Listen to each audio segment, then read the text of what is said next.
Assalamualaikum students, how are you? Hope you're all fine. Today our lecture 8, subject science. The topic name is transport system in plants. The question is that most garden plants would wilt and die if you water them with a strong salt solution. Explain why this is.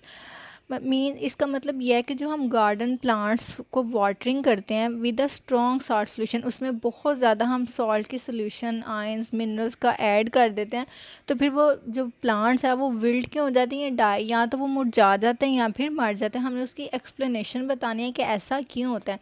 Basically तो ऐसा होता है ना कि हम plants को watering करते हैं तो वो ग्रो करते हैं, वो बिल्कुल ऐसे फ्रेश होते हैं, लेकिन अगर हम उनके साथ सॉल्ट की कंसनट्रेशन ज़्यादा कर दें तो फिर प्लांट्स क्या होते हैं, एक तो वो डाई हो जाते हैं या मोस्टली प्लांट डाई हो जाते हैं या फिर विल्ट हो जाते हैं। उसकी रीज़न क्या है कि most plants would die if they were water with a strong salt.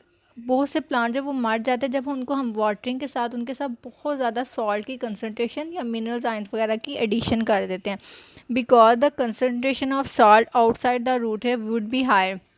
अब जो रूट हेयर है जहाँ से वाटर ने एंटर होना है, जो कि प्रीवियस लेक्चर में आपने पढ़ा था ओस्मोसिस वाला टॉपिक। ओस्मोसिस का मतलब होता है जब भी कहीं भी ओस्मोसिस का वर्ड आएगा तो आपके माइंड में फ़ौरन ये बात आ जानी चाहिए कि उसको हम मूवमेंट ऑफ वाटर मालिक्यूल्स की मूवमेंट को हम क्या कहते हैं, ओस्मोसिस। तो जब कंसनट्रेशन है सॉल्ट की कंसनट्रेशन रूट हेयर्स के बाहर क्या होगी, हायर होगी, और इनसाइड द रूट हेयर उसकी कंसनट्रेशन कम होगी।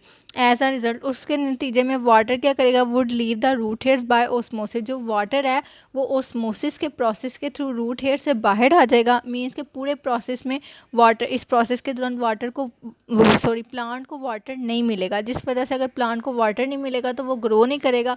क्यों? क्योंकि कंसनट्रेशन रूट हेयर्स के बाहर उसकी ज़्यादा होगी। तो जब कंसनट्रेशन प्लांट्स की ज़्यादा होगी सॉल्ट की कंसनट्रेशन प्लांट के अंदर, तो बेसिकली जब रूट हेयर से पानी एंटर होगा ना अंदर, क्योंकि जाइलम ट्रांसपायरेशन का मतलब क्या होता है कि जाइलम वाटर को कैरी करता है फ्रॉम द रूट हेयर्स और कहाँ तक लेके जाता है, to the leaves of the plant, plants के लीव्स तक।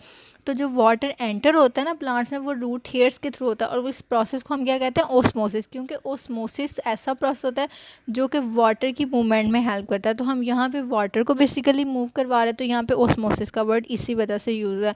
जब भी ओस्मोसिस का वर्ड आए तो आपको ये याद होना चाहिए कि ओस्मोसिस क्या होती है, movement of water molecule. The plants would die, और जब वाटर की सॉल्ट की कंसनट्रेशन ज़्यादा हो जाएगी ना रूट हेयर्स में, कहाँ पे, रूट हेयर्स की बाहर वाली साइड पे, आउटसाइड द रूट हेयर, और इन साइड में सॉल्ट की कंसनट्रेशन कम होगी तो वाटर एंटर नहीं होगा, बल्कि वाटर क्या करेगा, रूट हेयर्स को लीव कर देगा, जिसके नतीजे में जो वो प्लांट है वो या तो डाई हो जाएगा या फिर वो मुरझा जाएगा। तो आंसर क्या है, most plants would die if they were watered with a strong salt because the concentration of salt outside the root hair would be higher. जो सॉल्ट की कंसनट्रेशन है वो रूट हेयर्स के बाहर में ज़्यादा होगी एज़ कम्पेयर टू इनसाइड, और इनसाइड में रूट हेयर्स के अंदर सॉल्ट की कंसनट्रेशन कम होगी, जिसके नतीजे में जो वाटर है वो एंटर नहीं होगा और वो ओस्मोसिस के प्रोसेस के थ्रू लीव्स कर देगा किसको, रूट हेयर्स को, प्लांट की जो रूट हेयर्स है ना उसको लीव कर देगा वाटर, और वो बाकी पार्ट्स तक नहीं पहुंचेगा। मतलब ओस्मोसिस के थ्रू हम वाटर को, जाइलम जो है, जाइलन ट्यूब है जो वाटर को कैरी करती कहाँ से, फ्रॉम द रूट सरफेस, और कहाँ तक लेके जाती है, to the leaves of the plant. तो जब लीव्स तक, प्लांट्स के लीव्स तक वाटर नहीं जाएगा तो प्लांट बेसिकली यहाँ तो मुरझा जाएगा या फिर डाई हो जाएगा। तो the plants would die and that's all.